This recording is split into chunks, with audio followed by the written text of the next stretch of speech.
Welcome to Defining Dad Bod, where we work to untangle the messy knots of the health and fitness industry as if your children's lives depended on it. Because they do. This is where we decide to make our bodies stand for something bigger than ourselves. This is where we find practical wisdom to live by, one powerful conversation at a time. May the words spoken here inspire you to keep moving forward no matter where you are. Who knows who you could be if you could become 1% better every single day. We can do the show thanks to the support of listeners just like you. For more information how you can become part of the inner circle, go to findingdadbod.com/inner circle. What's up, guys? This is Alex Van Houten with Defining Dad Bod. I hope you're doing super well. Man, today's show is an epic show. I've got the ambassador from DAREBEE.com, a global nonprofit organization based out of the UK who does amazing things online to provide free exercise and nutrition resources to anybody who wants to make their life better through nutrition and exercise. It was a powerful conversation, and I'm happy to say that I found a fellow engineer-minded individual to have my entropy conversation with. Don't worry, we won't get into that today, but I know you'll find this conversation valuable. 3 quick things before we get there. First, if you haven't read it, I would love your time and attention to be directed toward the article I wrote on COVID-19. My goal is to spread some apolitical hope and practical wisdom in addressing the pandemic that we're dealing with right now. Long story short, your personal actions every day matter. And if we play our cards right, we can kick out the possibility of resurgence and be prepared for future pandemics. The link's in the description below. That's definingdadbod.com/blog/coronavirus-COVID-19.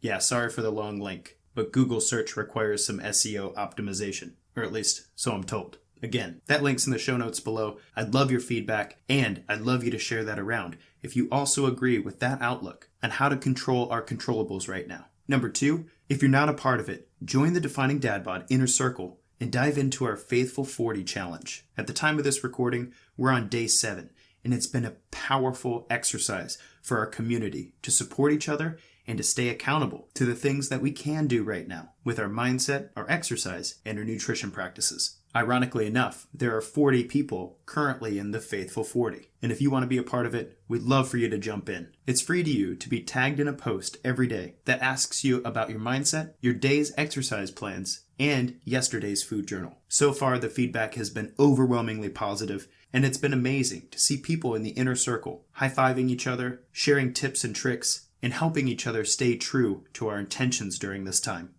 You can join the Defining Dad Bod Inner Circle at definingdadbod.com/inner circle. And once you're in there, start commenting on the threads, and I'll add you to the Faithful 40.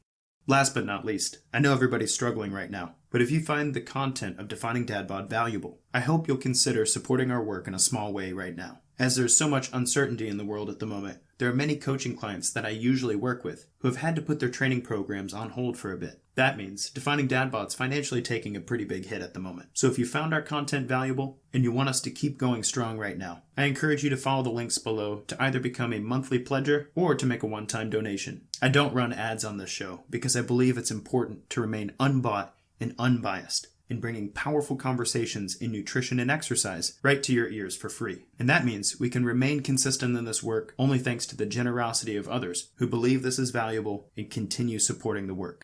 Those links are in the show notes below, and if you're listening to the sound of my voice and you've been considering supporting the show, now's the time, and we appreciate you.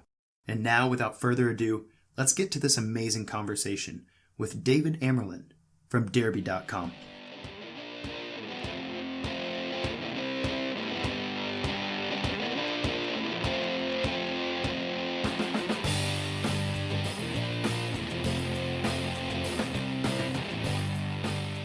What's up, guys? This is Alex Van Houten with Defining Dad Bod. I'm super excited about the conversation you're going to hear between David Amerland, as or some other way you say it. It's European, and I mess it up in the American accent. Brother, how are you today? I'm great, and it's absolutely perfect the way you said it. I'm very easygoing on this. No problems at all. Thanks, Ben. I appreciate it. We have such a cool conversation today. We're going to be talking about the future of the health and fitness space. We're going to be talking about the obstacles that keep people from pursuing fitness in their lives and betterment. And we're also going to be talking about some amazing resources that they can find for free right online at DAREBEE.com and what all that has for them. Before we get into that, though, we're in the middle of a freaking global pandemic, and it would be dumb not to say anything about it. How's it going over there, man? Are you well? It's crazy. Okay, I'm going to give you actually a view from two different countries. Yeah, because I live in the UK, and things were a little bit crazy in the beginning. Because nobody seemed to take any kind of attention to the pandemic from the government's point of view. They said, we're all going to catch it. We're all going to die. So you just, whoever survives. Good luck. It was very much a Walking Dead kind of scenario. And everybody in the public said, you what? What? So eventually they walked it back a little bit. But there's still pockets of the population, because the messaging is very unclear, who are, going out to pubs. They're trying to have sort of concerts. There was a concert the other day, and, it's just crazy. And and all this, right, leads to panic buying as well, because it's human behavior. You think, we're all gonna die, I'm gonna do something, so I'm gonna buy toilet paper, right? Yeah, right, exactly. And baked beans. You go there, and the supermarket shelves are empty, and that feeds into the panic, because you think, oh no, there's gonna be no food, and this is not a case, right? Mm-hmm. Because the food supply is not affected. So that's the situation in Britain. And I'm not sure if it's going to get any better. From the point of view of, and I'm in Greece now because I've got a house in Greece. So I sort of flew in and I said, okay, I'm going to stay here. It's a lot better in terms of the weather. People are more relaxed. It's just across the way from Italy. So what's the worst that can happen? And people are a lot more easygoing here. I mean, the government did the right thing. They said, look, have social distancing, non-essential services are shut, which is weird, right? Because the city itself feels like it's a dead city. Everybody's staying inside their homes and they're going stir crazy. Okay, so they had a flash mob the other night. They all came out at 9 p.m. and started clapping. Yeah, I know. I'm thinking, okay, it's only day 2. Right, we're all still here. Just want you to know, like.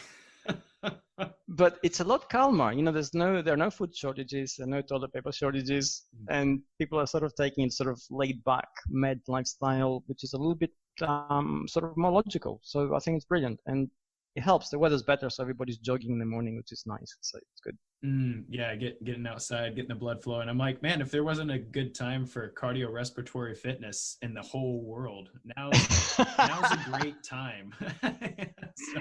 Yeah, well, as long as we don't go flat out and tire our system out, I think, a little bit of physical activity actually stimulates the immune system. So let's talk seriously about this, because, the question is always, what should I do? Should I exercise? Should I not exercise?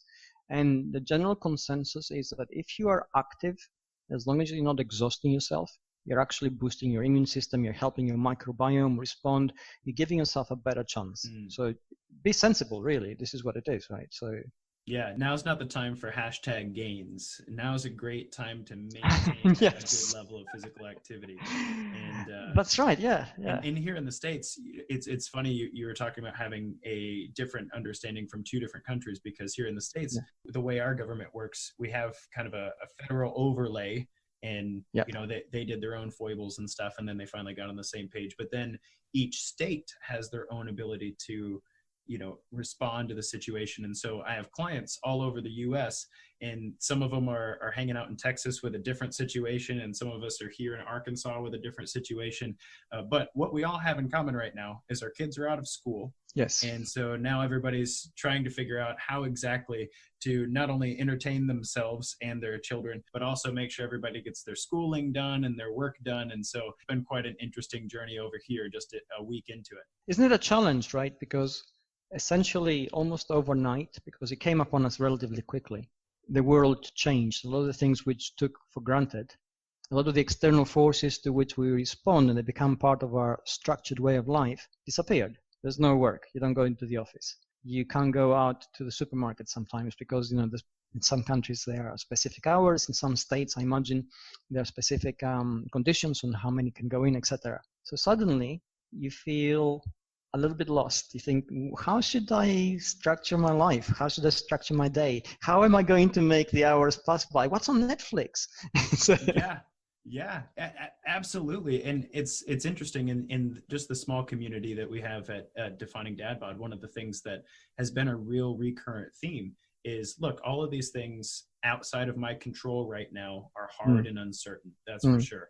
But the things that I can control, like what I do with my body exercise wise and what I feed myself and my family nutrition wise, I can control those things. And what's interesting is a lot of people have found meaning and purpose in doubling down on the commitment to themselves and their families in that respect. And I think it's pretty powerful. I think, honestly, I hate it. I hate this about humanity and myself. I'm not on any soapbox here. I hate that deprivation is required for massive gratitude. It's almost like you're not thankful for driving to work until you don't get to drive to work, and you're like, well, dang it, that commute was pretty nice, man. Yeah, I think it's. I mean, you're making an important point here, which I need to expand on, because I think it's really important. It's about self-awareness. It's about personal responsibility. It's about intentionality in our lives, taking agency of who we are. It's not an easy thing to do. It requires thinking. It requires effort. Above all, it requires a sense of our own identity, which then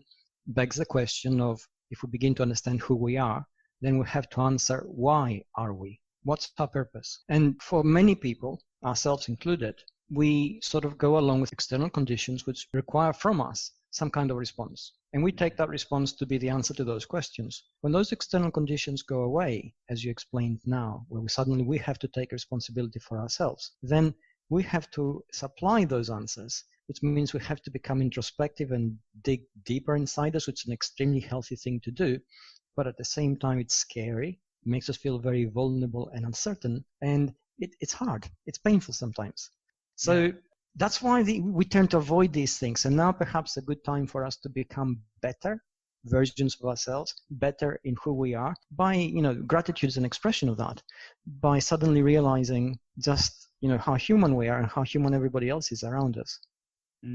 Very well said. And actually, what's interesting, if you're listening to this right now, David, when he and I first spoke about getting on the show and talking together, this is not what we had intended to talk about. The global pandemic hadn't broken loose yet, but I think it's an important lead into our conversation here. It is. And I don't think I'm stretching to say one of the things about health and fitness that's really interesting, and then I want to make sure and give you an opportunity to introduce yourself a little better and tell us about your superhero origin story. But one of the things I find so interesting is that the way the human body, the way the human psyche, the way biology adapts, you can apply the same stressor in two different situations to a cell in a petri dish. But if the cell was able to choose that as opposed to running away from it, whether the stressor was made manifest or not, then a positive adaptation occurs. Meaning, if you walk into this with the mindset, man, this is uncertain, this is scary, there's a lot of stuff going on, but I'm resolved to face it to the best of my ability, and I'm hoping to come out better on the other side. What do I need to do every day for that to happen? If you face it like that, as opposed to, I don't know what's happening, not really sure what's going on 3 weeks from now, I don't know what I'm doing, I'm going to watch Netflix instead, then it's going to happen to you, as opposed to you making things happen. And that's very different. The same stressor could either bring out the best in you or can break you over time. And I think as we're talking about health and fitness today, I think it's a really nice, I guess, lens to look through this thing through. Do you have any thoughts on that?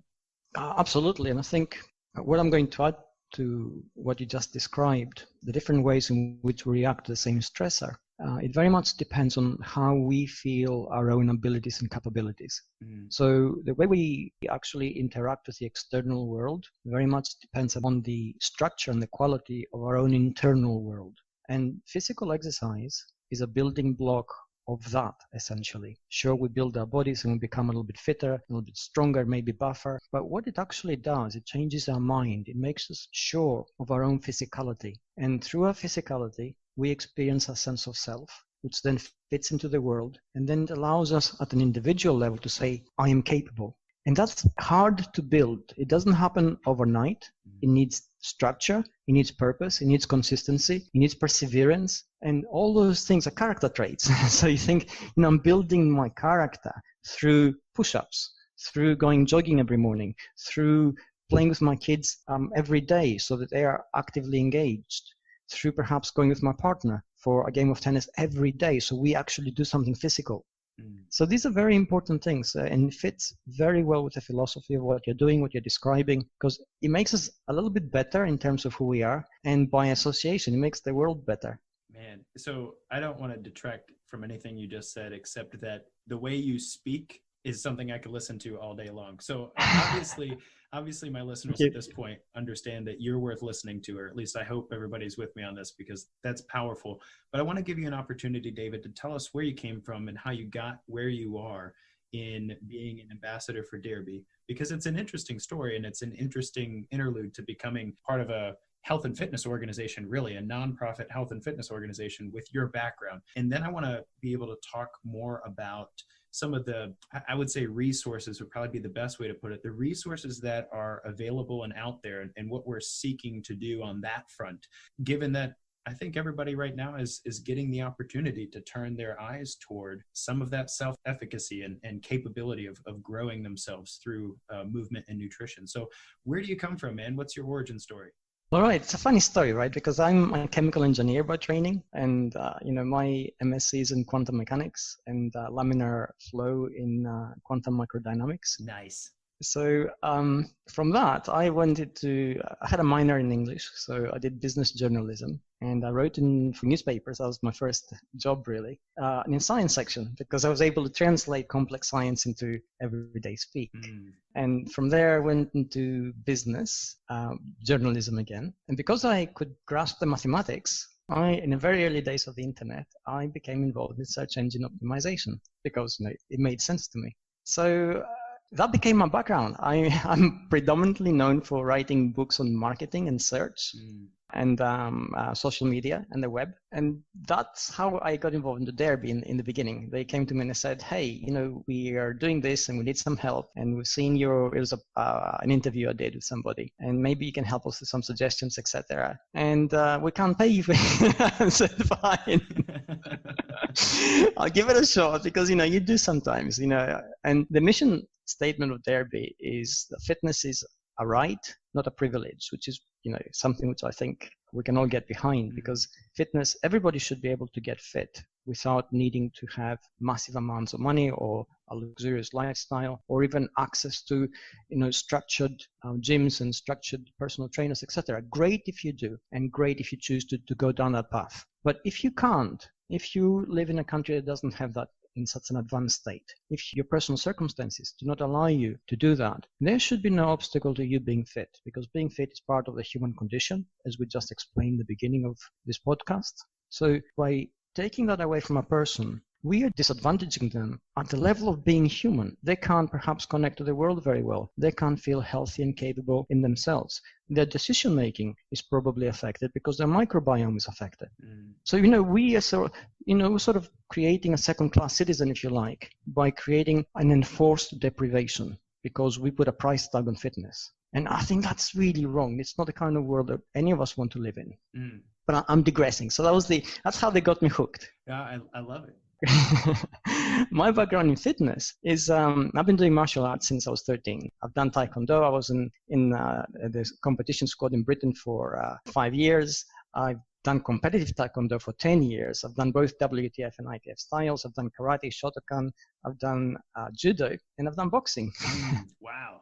And I still train in all these things. And basically, I loved the competition. I love the competitive element, because once you start competing, all the ideology, all the fancy stuff goes out the window, and you come down to what works.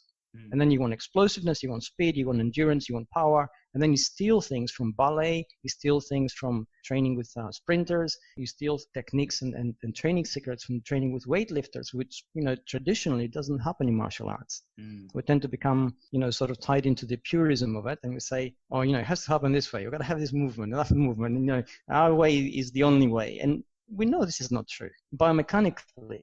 So that's what really excited me. And I borrowed a lot of things, and I sort of mixed a lot of ideologies. And when I came into DAREBEE, I said, oh, you got a martial arts background. I said, yeah, maybe you can help us a little bit of this. So I got involved with creating some of the programs and some of the workouts.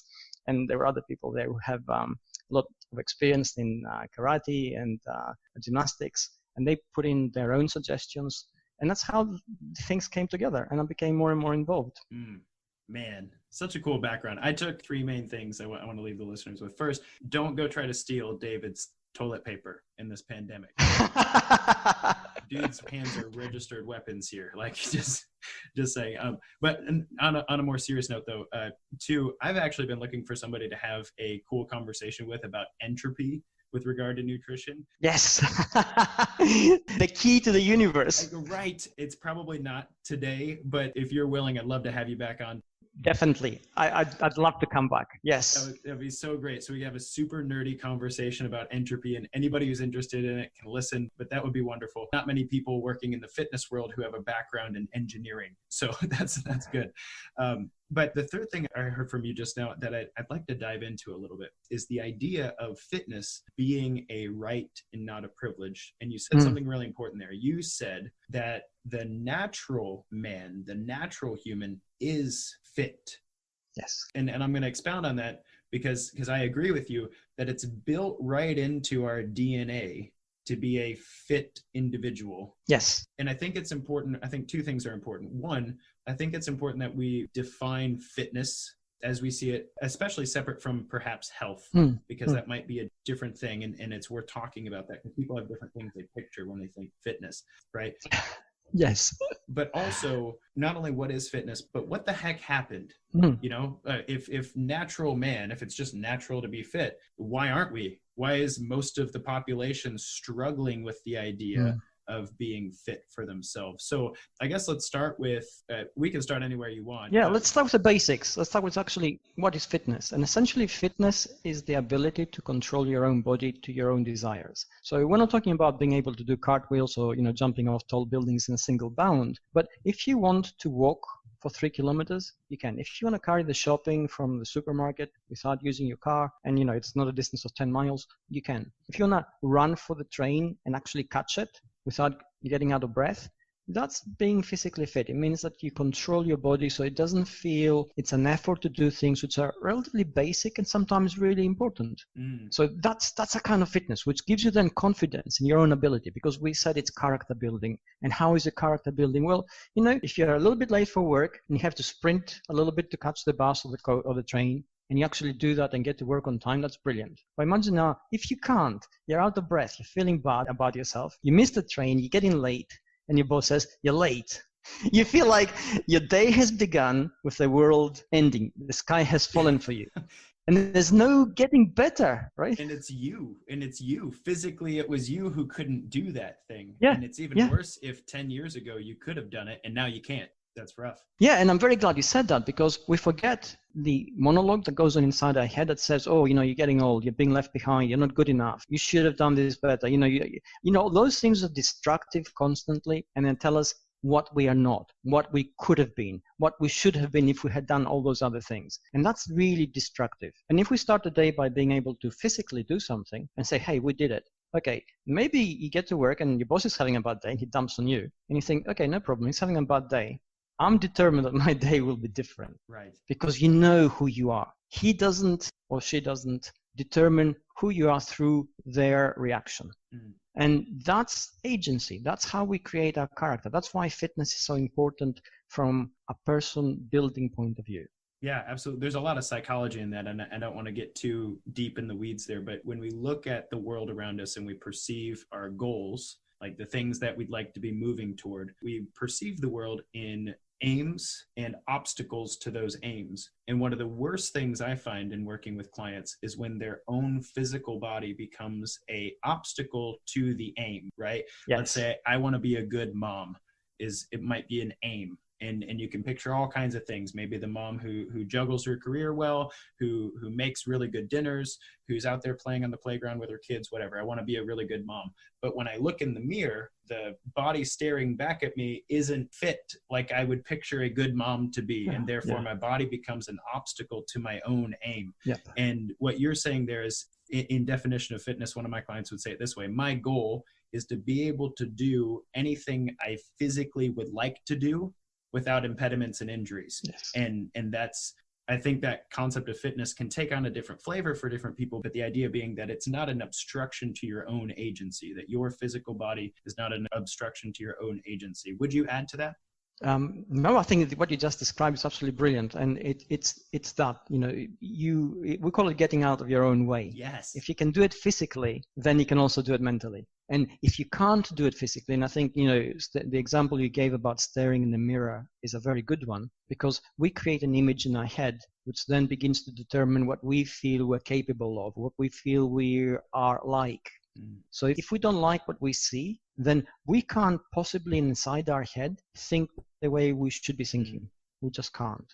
So those things are very closely aligned. Now, I would like to draw a distinction here because this is really important. The idea of fitness being a right and not a privilege in the health and fitness industry, or at least as it exists in the States. I can't really speak globally here, but at least as it exists in the States. And then I've done some travel to the Dominican Republic as well, where they have a burgeoning health and fitness industry there. A lot of people have made synonymous the term performance, like athletic performance, and fitness, which is not exactly the same thing. No, it is not. And what stinks about that is much of the science that has been paid for exercise and supplements and nutrition and stuff has focused around where the money is, which is football players and well, I guess over there, soccer players are called football players. Yeah, bodybuilders, physique competitors, right? And a lot of people have tried to take the tenets of, I don't know, training for the Olympics or being the best football player or looking great on stage for one picture. They've tried to take those tenets of performance and apply them to their fitness goals. And in doing so, much of the health and fitness industry, in my opinion, and you're welcome to comment on this if you like, is people chasing after a positive and powerful image in their own mind of themselves, but using methodologies of performance rather than fitness to actually get there. What are your thoughts on that? The conversation we're having across the world in terms of fitness and by association health is entirely wrong. And it is wrong for the simple purpose that we actually produce a product which we call health and fitness. We place a price tag on that because we assume that there's some kind of expertise you need to access in order to have that product. So that's the first barrier. And then in order to stimulate demand, because in order for the product to sell, people need it, we then add a rich layer of imagery which is unrealistic. It's not unlike, you know, the classic example, in the martial arts club where the outsider comes in. He's seen a Bruce Lee movie, he's all fired up. He comes in, he says, I want to be like Bruce Lee in 2 weeks. Yeah.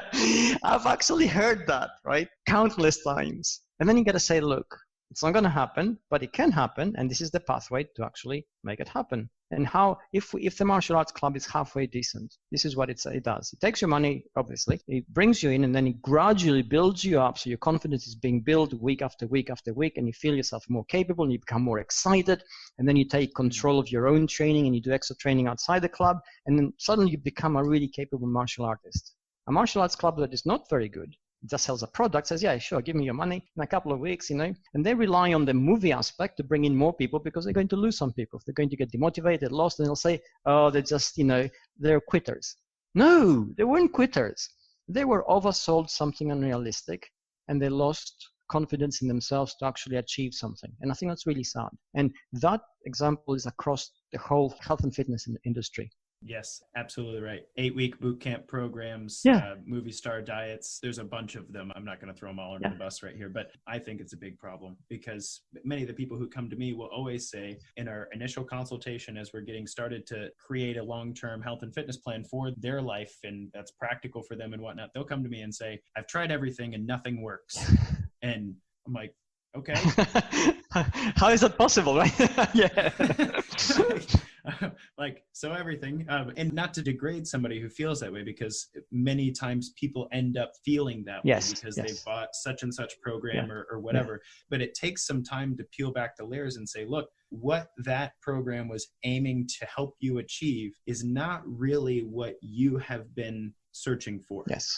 So somebody says, hey, I want to lose 20 pounds, right? And I'm like, okay, is it really important to you to lose 20 pounds in the next 4 weeks and then gain it all back by next year? Mm-hmm. Or is it really important to you that by next year, we're not still talking about the same 20 pounds? Like you've moved past that. Yep. It's something that's happened over time. Yep. And in doing so, we can start looking for bigger and better things. Which is more important to you? And they will always say, well, duh, I don't want to gain the 20 pounds back. And so then we can talk about all of the things they've tried and how those things are not with the long-term view in mind. Yes. and so we can start looking at fitness as a long-term lifestyle thing that's different from our short fad diets and all that stuff. Yes, and that's brilliant. And within DAREBEE, we frequently tell each other, and it's something which has caught on with people who do DAREBEE, that fitness is a journey. It's not a destination. Right. And that immediately relieves so much pressure because, I used to be a lot fitter than I am right now when I was competing, and although I train as much as I can every day, I know that I'm nowhere as fit as I used to be. But my journey has changed, right? I'm not competing anymore. I don't realistically need to be that fit. I don't have to be that fast. I don't have to have that kind of speed anymore or that kind of explosiveness because I'm not using it. So would I like to have it? Yeah, absolutely. I miss it. But I'm being realistic. As I age and as my body changes, I have to still feel capable in what I'm doing and feel capable in myself and enjoy the journey as much as I can, because it has to be enjoyable. If it is not enjoyable, it is not sustainable. And if we go for an end goal every time, if we change fitness from a journey to a destination, you say, okay, what do I need to do? Well, I need to be able to, for example, lift 100 pounds. Great. Okay, you reached it. And then what? You're going to lose it because you won't be able to continue because you reached it. And then also you get deflated because you reached your goal. You don't feel that much different. And there's nothing else to actually focus to forward to. Or if you do, you say, well, I want to lift 150 pounds, which actually might now be unrealistic for your frame, for your age, or whatever. So you're only setting yourself up to fail by constantly having sort of set goals which absolutely have to be reached. Whereas if it's the journey you're enjoying, it's amazing, right? Because you feel mindful of what you do, you enjoy your own body, you enjoy your own physicality, you actually enjoy the interaction with others because it's not competitive anymore. You say, okay, it's not like, oh, how much can you lift, bro? But it doesn't matter how much you can lift because he lifts something else which is different to what you lift. Are you happy with what you're doing? Great. Is he happy with what he's doing? Great. Then you're both happy, and I think that's brilliant. Right. And honestly, given that I've just come, I'm 31. Okay. So I'm only about 10 years removed from the pissing contest of who can jump on the highest box and who can lift the heaviest weight and stuff. We've all been through that. Yes. Right. And my body appreciates that I'm done with that, which is nice. But also I think it's important as you're talking there, the listeners who've been following the show for a bit know that we're right in the middle of what we've called the TRUFIT series, which is a look at long-term health and fitness from the perspective of me as a coach who's been working with people for a while. And one of the things that I've talked about on the show is the concept of benchmarks. So if your fitness is a long-term journey and it doesn't end like until you die, if you're still breathing, you're not done, right? Exactly. If your fitness is a journey, then it's hard for people sometimes to conceptualize what goals look like there.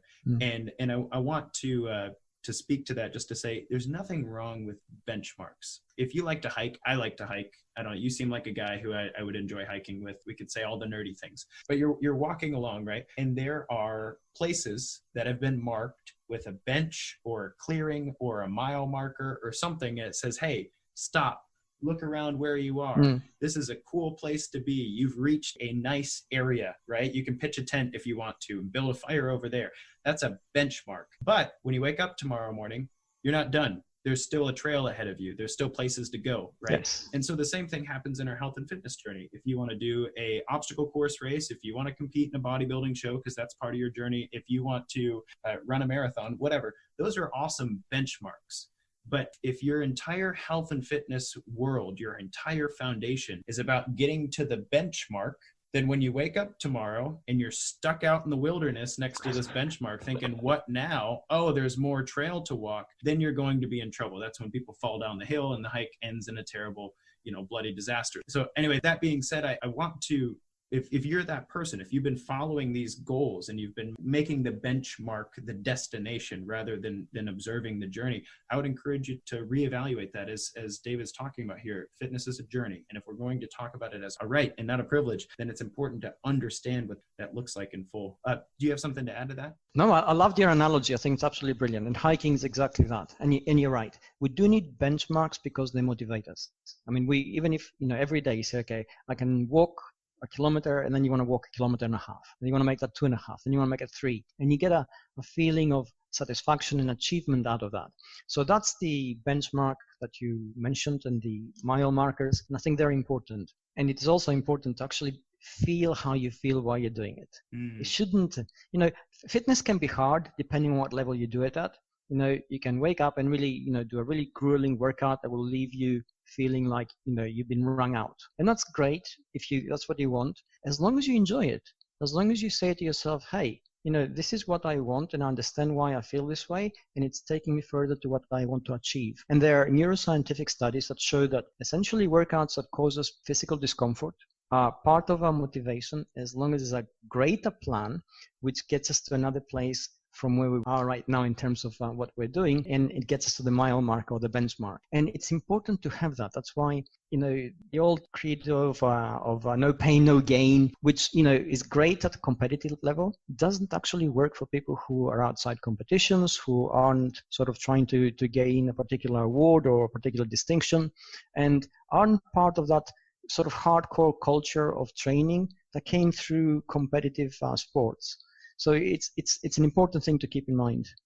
Well, and I think that leads us to our discussion we wanted to have about the obstacles people have to getting fit, which is partially, there are many people who in their own minds are thinking, I would like to be in better shape than I am now. For whatever reason. Maybe you want to look better, maybe there are clothes you'd like to fit better, maybe you have an event coming up, maybe you want to keep up with your grandkids, maybe you want to get off medications, whatever the thing is, right? There's a large body of reasons why somebody might want to be in better shape than they are. But one of the obstacles to getting started is that the conception that I'm either going to not get in better shape, or I'm going to commit like 10 hours a week of my time, and I'm going to meal prep every Sunday, and I'm going to trade in my Twinkies for sardines or whatever. Like, I'm going to do all of these things tomorrow if I decide to get in shape. And I think one of the things that you said when you and I first spoke about having this conversation is there is science that corroborates a improved level of fitness ability with just 2 minutes of commitment a day outside of what you're currently doing. That's right. And one of the things that I love about what DAREBEE is doing is that if somebody says, hey, I have 2 minutes to commit to this, or I have 5 minutes to commit to this, or I have 10 minutes to commit to this, you guys have just about every resource you could want in that space as far as supporting or improving incremental fitness progression. You have all of that for free online. Yeah, exactly. Yeah. So tell me a little bit about that science, first of all. Like, what turned you on to that? Let's cover both things, first of all. Yeah. First, what you just said about expectations. And we in our minds, we tend to sort of equate fitness with something amazing because we've sort of been conditioned through culture, popular culture, films, books, etc., to think that a fit person should be somebody who can do parkour for about half an hour, come back down, and go into a gladiator set, straight out of Spartacus. So you think, oh, that's what I need to be. Okay, then we think, what do you need to actually physically go through in order to be like that? And what pops into our mind possibly is Rocky culture, where you're going to be sweating some sort of dungeon there, you're going to be lifting massive weights, it's going to be dark, and you're going to suffer, and it's going to be hour after hour grinding away to become like that. The truth is, it isn't like this. I mean, biomechanically, we're designed to work 12 hours a day, and none of us does that. So the 1 hour we're going to put in the gym is barely enough. And if we can work 12 hours a day, the intensity level of that workout is a lot lower than before. And the science now behind that says that if you keep your body alert through micro workouts, if you take the stairs at work, for instance, instead of the elevator, if you start the day by doing 10 push-ups or 10 squats before you hit the shower, which takes about 15 seconds at the most. And if you do that consistently, day after day, that keeps your body physically at a level of alert, which then allows the cellular structure of your body to create the biochemicals that it needs in order to maintain your muscle mass.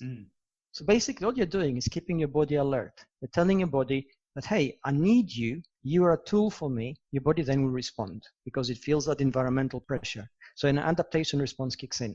And that's, in very broad strokes, is the science behind that. Absolutely. So then we say, okay, so how do we do that? What do we need to do? Well, you need to create a little bit of a structure for yourself in terms of, hey, I will do those 10 push-ups before I hit the shower. I will take the stairs instead of taking the elevator. I will carry the groceries from the store to my home if it's within a walking distance without taking the car. So those little things add up. And that's what actually creates a fitness. And within DAREBEE, we try, because we get people across the world that have different sort of personal circumstances, different socioeconomic conditions, different understanding of fitness. We try to give them as much of these things that they can do as possible. We try to give them things they can do in a more structured way. It's so complicated, but don't take very long. We try to give them small challenges they can do every day. So there's a 30-day challenge where they have to just take the stairs for 30 days. So this is part of your physicality. The moment you do it for 30 days, it changes you physically and you become aware of your capabilities. It changes your mindset. You see the world differently. You see yourself differently. You fit into that world differently. So then you act differently. Right. And so I can almost hear it as I'm talking. Like why the heck is Alex having this guy on his show? Because I create, personal coaching programs and stuff for people. Let me interrupt you there, because I think, because I'm, to answer that question, actually, there is a real need for coaching and knowledge in order to get somewhere. If we want a shortcut, within inverted commas, if you want real help because everything you tried yourself for whatever reason hasn't worked for you, then you need a professional who will actually help you understand what to do, take responsibility for the first instance of your success, and help you become better and more aware. So I think what you do is absolutely necessary. If we could all do it automatically, it would be so amazing. We wouldn't be having this kind of conversation. Right. So yeah, people, DAREBEE a lot of the time sounds like it wants to do away with the fitness industry. No, we just want to make fitness accessible for everybody. There's a real need for the fitness industry itself. There's even a real need for the products that are created because they create awareness and need. And for some people, the only validation of accessing fitness is paying for it. Okay, let's not sort of kid ourselves about this. In first world countries, say, okay, how much is it going to cost me? Well, 150. Well, the other one's 500. It must be better. I'm going to go to 500. Yeah. Yeah. You say, well, what if I give it for free? How valid can free be? What's the catch? It's so funny you say that. If you don't mind, I'm going to tell a personal anecdote. So when I first started my business, so I've been in the fitness industry for 14 years. Okay. I was a personal trainer for a decade, and then I started Defining Dad Bod. And it was really important to me, having gone through the fitness industry, extremely important. Look, there are so many things that I want to help you with that I think you should have access for free. Like that's extremely important to me. And that's why we have a podcast. That's why I research. That's why I publish. That's why I invite listeners to, pay for our web platform and stuff. That's really important to me that this is freely accessible by anybody. But one of the things that I found as a coach was I actually had the opportunity for somebody to pay for other people's programs. So let's say, I would charge this much normally, and then, other people could do them and they have access to it for free. For whatever reason, they're not financially able to do that. What I found is that, and this was a fun experiment to run. I didn't intend it to be an experiment, but it was a fun experiment to run. I had 66 people with free 1 month personalized programs paid for. 66 people. That's brilliant. Yeah, 66 people. 2 of them did it. Oh no! Two of them were more than 80% compliant to the program. The other 64 people didn't do it because they didn't have skin in the game. Yeah, that's so telling, isn't it? And I think, that your experiment is really valid again because we have sociological evidence that shows. You called it skin in the game, right? Basically what it is we're conditioned to seek some kind of validation, some kind of reassurance. And from a neurochemical point of view, a neuroscientific point of view, every time we make a decision, we carry out a risk assessment algorithm, which essentially is trying to mitigate risk and ensure the outcome we want to ensure. Okay, so if you wanna go out for a meal, you're not gonna go out and hunt, catch your prey, cook it, and eat it. That's what we used to do, and it was a sort of 50-50 kind of proposition. And sometimes, depending on the prey you're hunting, you might become the lunch, right? So this is not a very good way of doing it. So what do? Worst case scenario, you go to McDonald's or you go to a restaurant, right? Because things are guaranteed. We get into fitness. This algorithm works in the same way. So if I want to get fit, and I've been conditioned by sort of traditional society, I'll come to you and I'll say, listen, I want to be, by the summer, I want to be rocking a 6-pack. How much is it going to cost me? And you'll say, hey, David, do you do anything else? Just so we know what we're talking about here, because if you never exercised before, it's not going to happen. But I don't want to hear that, right? So you're going to try and mitigate, sort of manage my expectations and say, listen, I can help you do this, I can help you do that. So this is the situation where you get people who access something which is free. Because it's free, they think, well, it can't be really valuable, because if it was valuable, it would cost money. And that needs to go away where fitness is concerned.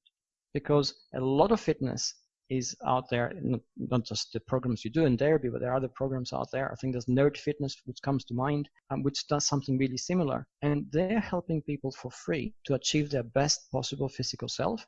And some of it is paid for by other people. I mean, within DAREBEE, we are funded by donations. We know that there are people who access our programs, and we know this from the countless emails that come in every day. People thanking us because they've done this, and the stories themselves are heartbreaking, and they actually motivate us to go forward. The people who are suffering with struggling with their own weight, and they're not sure they're going to see their children grow up, and they manage to shed weight, become physically more capable and more confident. And they say, we're so sorry we can't actually contribute, but we love what you do, we'll spread the word. And most of the times, really, if you can't contribute, it doesn't matter, because there are other people who are contributing. And when they're giving a donation, it's not just for what they're accessing, but also they're making sure that other people who cannot access the same program. And in many ways, it's a vote of confidence in the world we want to see. And it happens so, as per your experience, people are willing to do that because we are innately kind. We actually are programmed to be more positive. We are inclined to be more kind towards others. And we're conditioned through various cultural aspects to not be like that because we fear the unexpected, the unknown. We think it's going to be worse than it is. So your experiment is absolutely brilliant, and I love what you did. And I'm sorry about the outcome, but it is expected within socioeconomic parameters. Well, and what I love about it, though, is that that's actually how I found DAREBEE. I had a client reach out to me and say, hey, I know that people come to you asking for programs all of the time. And she's like, I've been working with you for 3 years, and I know that's not what you do. Like, I don't just churn out a meal plan and hand it to somebody. It's a very personalized process of coaching and accountability and support and kind of guiding that journey, so to speak, and helping certain benchmarks come along. She's like, I know that's not what you do. Have you seen this website before? You can direct them here. And I'm like, fantastic. Yes, that was about 3 years ago, was when I first connected with DAREBEE. And so she sent that my way, and I'm like, this is great. And so when people are like, hey, do you have any good body weight workouts I can do? Or hey, do you know any good chest workouts? I'm like, this website has everything you want on that front. If you decide you need a larger form program that's more personalized to you, reach out. We will talk, right? But anyway, that being said, I think it's really cool because in this conversation, there's the accessibility and support of the future of fitness. It doesn't need to be $1,000, I don't know, paid for thing for your Instagram influencer to send you their magical concoction of workouts. If you're going to pay that money, work with an actual person who's going to help you move forward with your goals in the personal and intimate way that you require right now.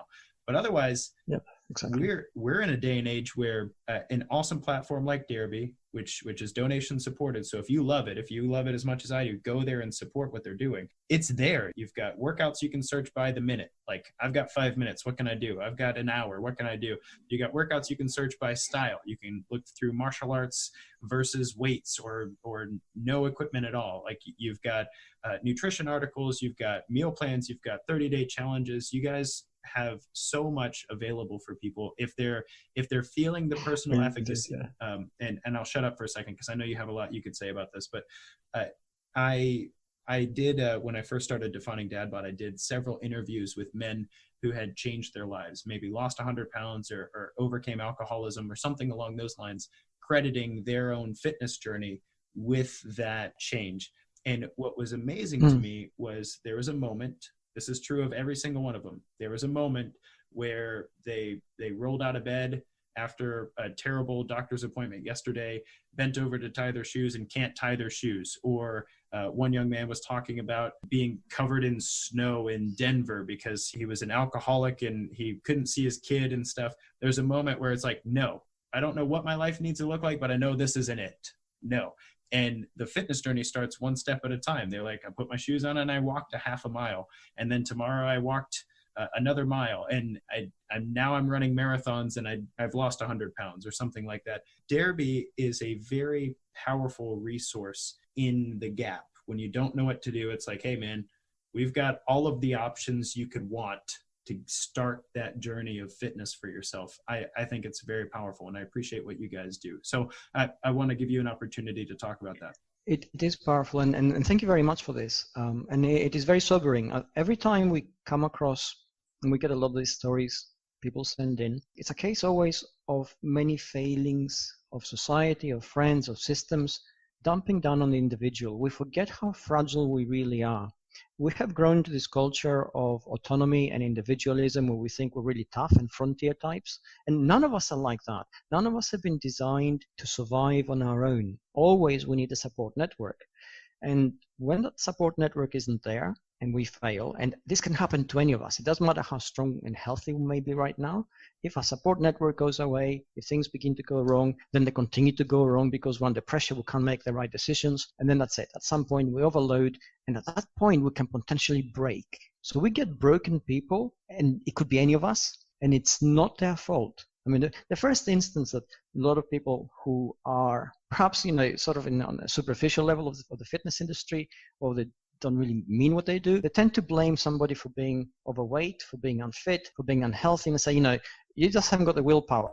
Neuroscientifically, we know that willpower is something which is built up, exercised, supported, and replenished. And if you don't have that process in place, saying to somebody you don't have the willpower, it's like saying to a person jumping off a building, you should have had wings. It doesn't work that way. So essentially, when people are broken, you have to think, how can we support them? How can we help them? How can we help them be better in themselves? And it's always a process, and I'm sure you're aware of it when people come to you at a personal level, because you have to work very close to them and with them to actually begin to build them up. You have to understand what is wrong with them. You have to be very accepting. You have to be very open. You have to be very supportive. And then you have to help them achieve the first tiny achievement that they can. It could be one push-up.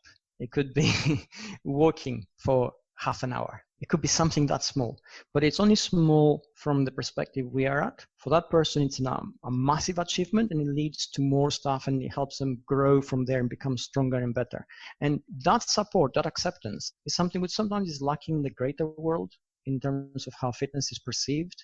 And I think that's an industry fault, not because the industry itself has set itself out to be that way, but because it is focused on certain metrics and is focused on certain parameters and certain processes, that it tends to overlook the fact that people actually need acceptance and, for lack of another word, love in order to grow. I think we're all feeling that a little bit in this whole quarantine situation we find ourselves in. Yes. Yeah. Even if you connect with people in a group setting for physical exercise, like you don't have your little run group, you can't go to your CrossFit session, and what's kind of powerful is I've noticed there are some fitness influencers, and I've tried to be this way on my front as much as I can, but using the technology of the internet to kind of convene and like support each other in these like, hey, we're going to work out together, like join us on Zoom, and it's so powerful to watch that happen. I didn't expect, and obviously you and I didn't get to plan this in our coming together for this conversation, but it's a really good example of that. Like, there are communities of fitness happening right now, even though we can't connect with each other. And that's one of the ways. And let me unpack this, and I'm very glad you brought this up. People are the same everywhere. We are the same biomechanically, and we're virtually the same neurochemically. But we don't behave the same way everywhere, because the circumstances of where we are, our locale, is different. So, me and you living in the North Pole are different from me and you living in Hawaii or, Queensland, because the circumstances are different, the weather is different, the landscape is different. And that difference externalizes itself in certain behaviors and certain choices, which creates culture. And the cultures are different, and we perceive the culture, and we say, oh, people are different over there. Now, what's happening with a pandemic is that we actually see that those cultures now are under the same pressure. We all can get ill. We can all potentially get really bad and die. We all feel the same uncertainty. We all feel the same kind of fear and panic. So suddenly we realize that, hey, actually we are a lot more similar than we think. And that tends to bring out the brotherhood response in the bigger sense of the word. So what you're saying is really correct and very sort of valid in this kind of setting. And I think we need to take this on board and internalize it and actually understand why people appear to be different. They're not really. Once you get to know somebody, you say, well, he's just like me, right? Yes, but the perception is he's different, right? He's American, or he's Iranian, or he's German, or he's Italian. But what does that really mean? It means a person responding to the external surroundings And because they're different to what we know, they appear to be different from us. But really, we're all the same. I love that you said that, and you actually mentioned biomechanically, physically, even almost at the level of our DNA, even though there are differences. With those of us who don't struggle with obesity don't understand some of the genetic components that somebody else might be wrestling with, by the way. That small 0.1% difference matters. But even outside of that, I had an experience where I got the opportunity to go to the Dominican Republic and teach about some VO2 testing that we were doing here in the States. And what was powerful about it is I'm not very fluent in Spanish. Like, yo hablo un poquito de español. I know enough to be dangerous, and Okay. a few jokes and they can laugh at the American who speaks, broken Spanish. But I went to a workout with a group of people who didn't speak my language, but I did the whole workout with them. I knew what they were saying. Like, I knew what the movements meant. I knew just enough to know what numbers they were saying and stuff. And we moved together. We moved weight together. We moved our bodies together. We did this stuff, and we're all just sweating and like having a grand old time. And I remember I'm laying there. Okay. I'm laying there next to a few other people who've been sweating, and like Dominican Republic is humid. Okay. Like, we were humid and hot. So it is. So we were there just sweating and laying there. And I remember thinking, like, we're not the same cross-culturally about the way we do what we eat, some of the beers we drink. I learned some of those things, but fitness is a universal language. Yes. Okay. Fitness is like the way the body moves, the way you respond to that, the discipline of committing yourself to practicing and stuff. It's the same.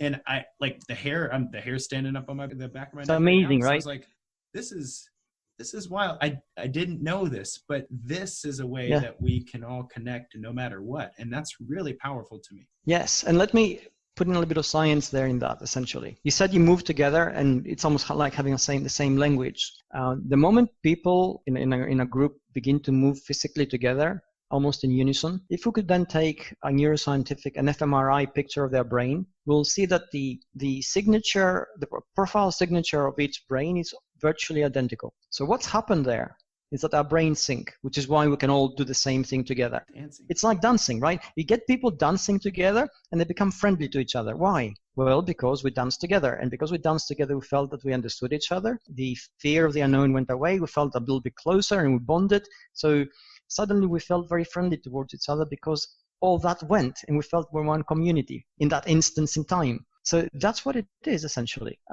Being able to do that, being able to physically, and you're right, fitness is a language, because we all biomechanically can only do so much. It can only move so far and so fast in the gravity well of the planet.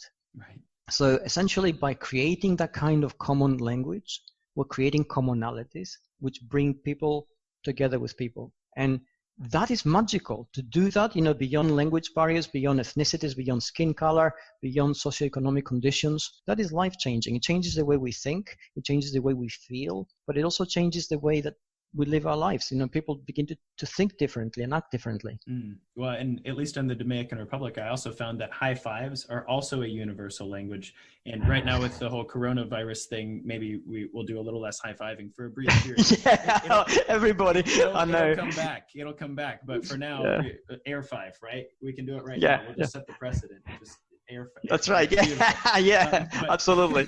But with that being said, as our time's starting to wrap up here, when we're looking at the way the world is right now, in the sense that more of our work every day is becoming sedentary, more of our food on a regular basis is becoming ultra processed, prepackaged, convenient, cheaper by the calorie, so to speak. When we look at those two conjunctions that are not bringing out the best in us, would probably be the easiest way to say that, then our future of fitness, in my mind, becomes more important than ever.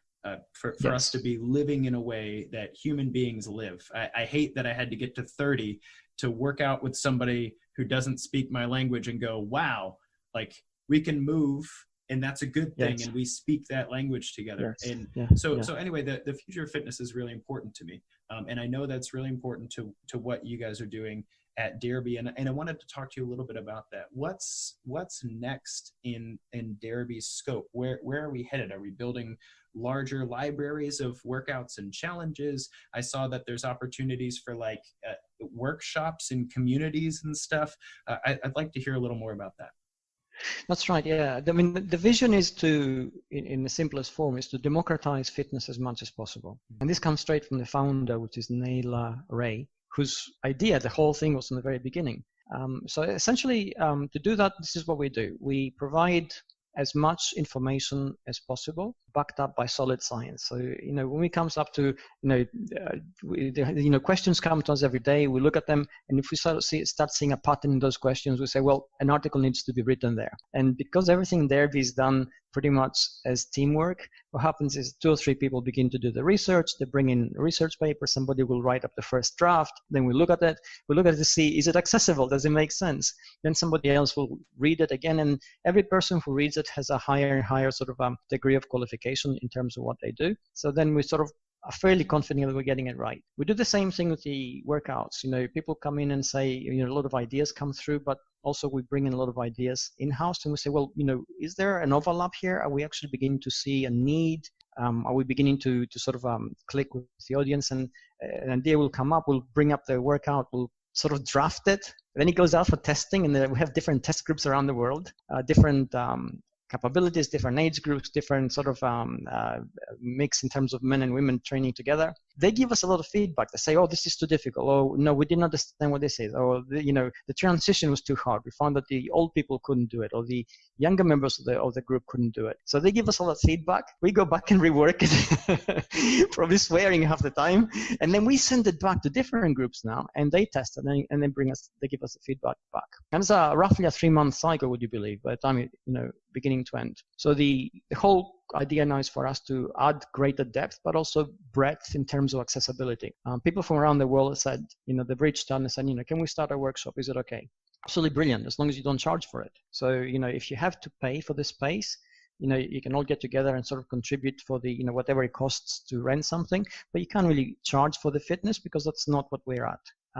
So we get more and more requests, and we're perfectly okay with that, and it's spreading that way, and I think this is brilliant. A lot of it comes from parts of the world where fitness is not really something that is easy to come by. We get requests from Iran and Iraq, for instance, where culture and religious sort of obstacles are already making it difficult for people to exercise. And, men and women have to do it separately. It's all these things. And we try to support them as much as possible. We also get a lot of fit people requesting us to give them harder and harder programs. And we're always very conscious that it has to be accessible. We know that, if you're already fit, you're on a good journey anyway. You can really, take care of yourself. I know you'd like to have something to do. So we do bring out hard stuff every now and then, and we have some sort of level 4 difficulty programs which will really, really ring you out. They just, when you finish, you think, whoa. But the majority of the stuff is very accessible, and that's where we're focused at the moment. And we are really excited by the latest science that shows that micro workouts work, that doing light workouts and doing them regularly also work. That lifting, for instance, light weights slowly is almost the same as lifting heavy weights and, going for the edge and, going over the top kind of thing. So we're using that science to create accessible stuff that will make people excited to do it instead of breaking them. So that's where we're at right now. And, we're creating more and more of that stuff. I love that.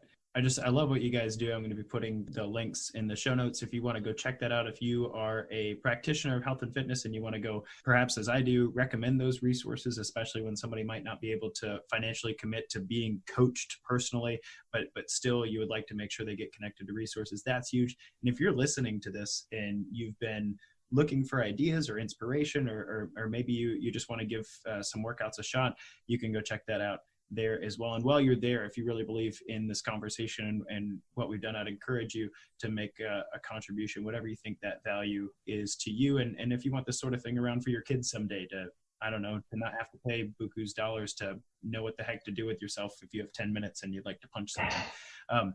I say that because there are punching workouts. There are entire workouts full of just punching, which is awesome. You don't even need a bag. I mean, it's more fun with a bag, but you don't even need one. Anyway, that being said, David, I want to give you an opportunity to leave us with the last thought there. If people don't hear anything else from you today, What do you hope that they hear? Because this conversation has been far-reaching and good, and I feel like we've covered a lot of ground, but I still want to give you the last word here, brother. Well, thank you, and I really appreciate this. And this is what I'd like to leave everybody thinking. Fitness is something that you owe to yourself.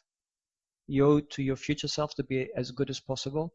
It is something for which you can find support for free through DAREBEE, and you can find support through paid programs or paid tuition, like with people like Alex here. And you should seek it out because it will actually change everything about you. It'll change the way you feel, it'll change the way you think, it will change the way you act. It will actually transform your entire life. And I know it sounds like something magical, but it will happen in a sort of very granular way, in the small steps. By the time you get there, you look back and you think, whoa, was that me? And you won't recognize yourself. But it's got to start at some point. It's not a big thing. Nobody's going to judge you. And, we live in a world where people realize that we are really all the same. And, we could all as easily sort of not be fit as be fit. So, we're here to help you. Just reach out to us. Man, David, I appreciate that. I've got the links to the resources you guys provide below.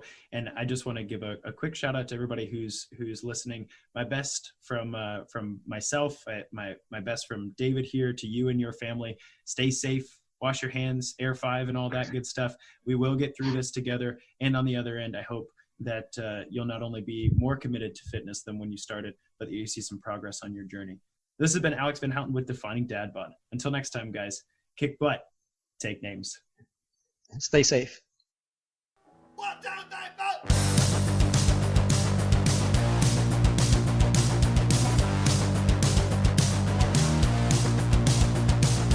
The free, practical advice and conversations here remain unbought and unbiased thanks to the support of listeners just like you. If this episode's been helpful to you, please share it with somebody in your life who you know it will benefit. Then, subscribe to the podcast and leave us a raving review to tell others what value Defining Dad Bod has brought to your health and fitness journey. And finally, if you want more Defining Dad Bod, consider joining our online community. We send a lot of free perks and resources your way, and I, Coach Alex, go live every month to talk through our listeners' health and fitness questions to make the practical science of this show applicable to everyday life. Everyone's welcome, and we'd love to have you. For more information about joining the Inner Circle or becoming a supporter of the Defining Dad Bod podcast, go to definingdadbod.com/inner circle. That's definingdadbod.com/inner circle.